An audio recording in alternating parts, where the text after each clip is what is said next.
Hi, welcome to the Daily News on Remo TV.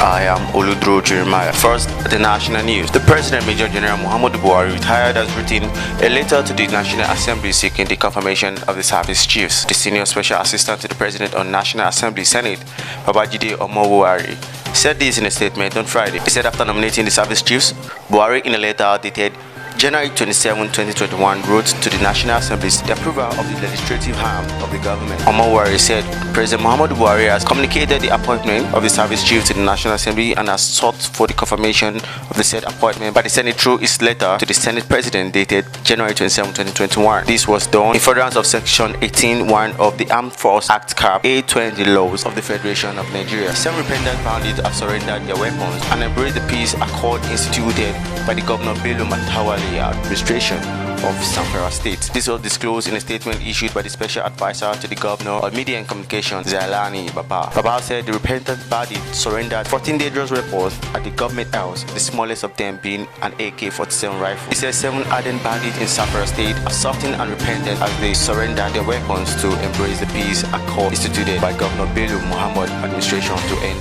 decade-old banditry in the state. On international news, the European Commission has published its contract with drug maker AstraZeneca to buy the company's COVID vaccine amid a roll oversupply. The move came hours after Commissioner Chief Ursula von der Leyen increased pressure on the company over its decision to reduce supplies to the EU. The contract signed in August contained binding orders, as she told German radio, and called for an explanation. The vaccine is expected to be approved by the EU medicine regulator later. The EU decided to publish the contract to try to back its argument that the company is reneging on its commitment. And on sport, Ed here expect the mammoth Tyson Fury versus Anthony Joshua fight to be signed in the next 2 weeks after sending the first draft of the contract to Bob Arum. Fury and Joshua are expected to fight at least once in 2021, with clash in June likely to happen somewhere in the Middle East. The hope is that crowds will have returned and there will be some kind of normality later in the year and a rematch be held in the UK. However, the focus is on the first meeting and an agreement in edging closer with Joshua's promoter